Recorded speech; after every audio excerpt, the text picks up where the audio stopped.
여러분 안녕하십니까, 강신업 변호사입니다. 어제 토론 어떻게 보셨습니까? 누가 잘했다. 여러분들 다 생각이 있으실 텐데요. 김문수는 진정성을 보여주는데 정말 성공을 했지요.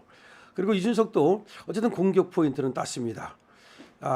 문제는 이제 이재명인데요. 이재명은 지금 지지율에서 월등하게 앞서 나가는 것은 사실이지 않습니까? 어쨌든 지금까지는요.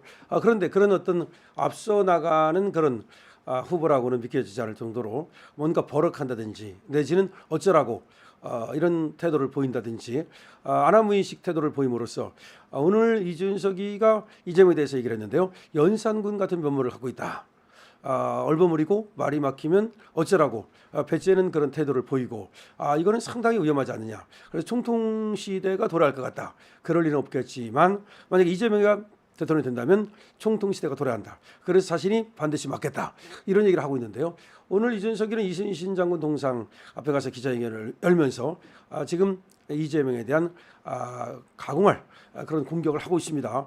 물론 이 공격은 또 자신을 위한 것이지 뭐 또 자유보수 우파의 집권을 위한 것은 아니어서 김문수 후보에 대해서도 또 이러쿵저러쿵 평가를 했습니다. 하지만 이준석이는 말이죠. 그야말로 책상 물림이기 때문에 현장 경험이 전혀 없죠. 행정 경험도 없고요. 그럼에도 불구하고 자기가 뭘 아는 것처럼 현장과 어쩌고 또 떨어진 이런 얘기를 한다는 것은 그거는 뭐 하룻강아지 법무서인 줄 모르는 거고요. 그러니까 김문수에 대한 평가는 맞지 않다.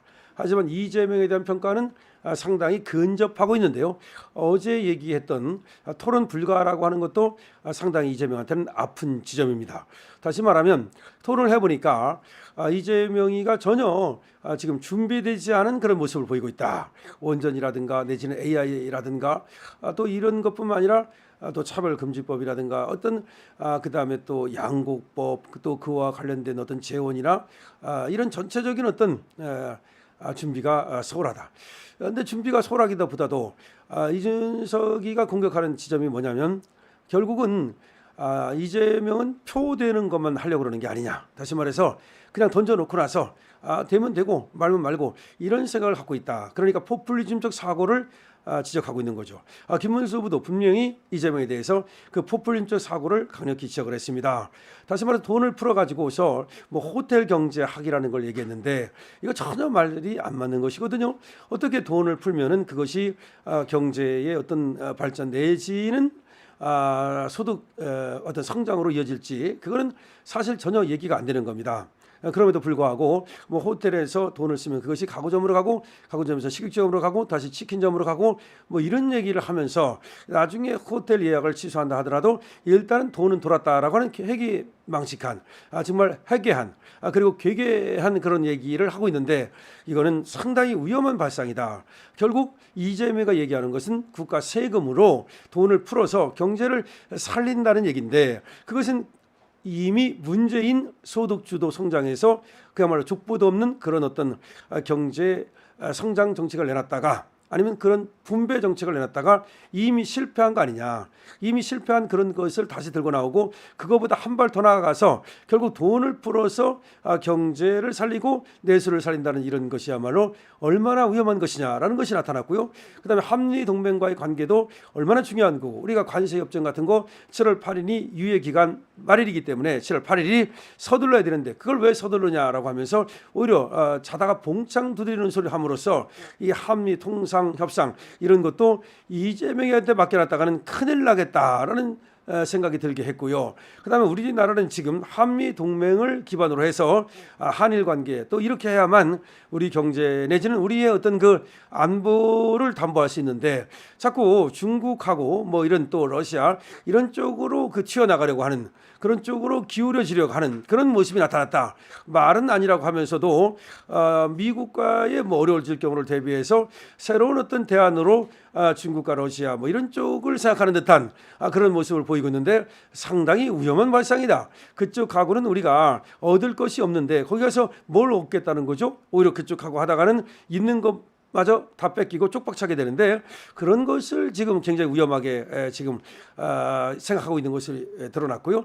그다음에 또 셰셰 발언에 대해서 얘기가 나왔습니다만 이걸 아무렇지도 않게 받아들이는 것이야말로 상당히 위험한 어떤 그런 외교관 그리고 안보관을 갖고 있는 것이 아니냐라는 얘기가 나왔습니다. 무엇보다도 어제 이제 이준석의 공격에 쩔쩔매는 모습을 보였고 또 김문수 후보의 진정성에 이재명이가 상당히 곤혹스러운 모습을 보였는데요.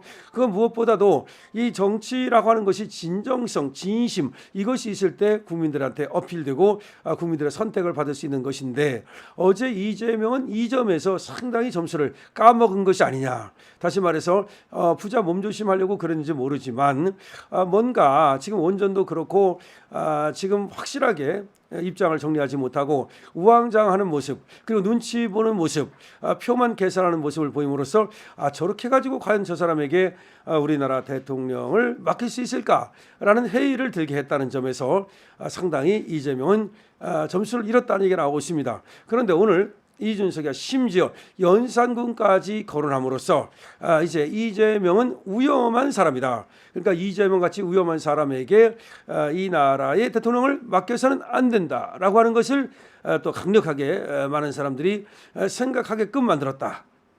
지금 이거는 말이죠. 이재명으로서는 굉장히 이제 아픈 지점이라고 볼 수 있겠는데요. 앞으로 시간이 많지는 않지만 그렇다 해서 시간이 전혀 없는 것도 아니기 때문에 이 후보들 이 토론이 앞으로 국민들에게 어떻게 어필될지 또 국민들이 그 사람의 토론을 보고서 과연 지도자감이라고 생각할지 이런 것들은 중요한 하나의 요소가 되겠습니다. 다시 한번 말씀드립니다만은 어제는 토론 불가. 다시 말해서 트럼프와 토론할 것이 걱정된다. 이재명은 왔다 갔다 하고 우왕좌왕하고 전혀 준비되지 않았다. 이래서 토론 불가를 얘기했던 이준석이가 오늘은 이재명에게 연산군의 면모가 드러났다라고 함으로써 그야말로 폭군 또 짜르 총통 이런 어떤 걱정을 하지 않을 수 없다는 얘기를 했는데 아무래도 지금 이재명이는 여기서 또 크게 흔들리지 않을까 싶습니다. 어제도 커피 원가 120원을 얘기했다가 군산에서 말이죠. 그것이 굉장한 공격을 받고 얼마나 아팠으면 김용태 의원을 바로 고발했겠습니까? 국힘에서는 또 맞고발을 했는데요.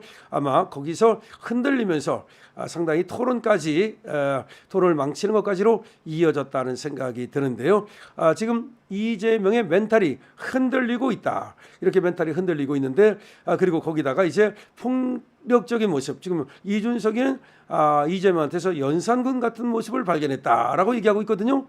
그래서 그런 점이 국민들한테 어떻게 비칠지 그런 것이 지금 따놨던 점수를 잃는 그런 하나의 계기로 작용할지 상당히 주목되고 있습니다. 김문수가 아직까지는 어떤 조사에서는 또 여전히 10% 이상 훨씬 떨어지는 조사가 나오고 있습니다만은 그러나 또 서울서 앞선 조사가 나타나기도 하고 있고 그다음에 김문수가 40%대 진입한 여론조사도 나타나고 있고 그래서 지금 뭐 장담할 수는 없지만 조심스럽게 김문수의 대역전, 대추격도 가능하다라고 우리는 또 생각하지 않을 수 없습니다. 자, 이준석, 이재명의 저격수로 등장하고 이재명을 향해서 연산군 같은 면모가 드러난다. 연산군 같다라고 얘기를 했는데요. 정말 그런 사람을 총통으로 정말 그런 짜르로 우리가 뽑아서는 안 되겠죠. 근데 대통령 말만 대통령이지 사실은 짜르고 사실은 총통이고 그리고 사실은 연산군이라면 정말 극도로 경계할 수밖에 없을 겁니다. 여러분들의 의견 주시고요. 그리고 댓글 달아주시기 바랍니다. 강신업 TV입니다.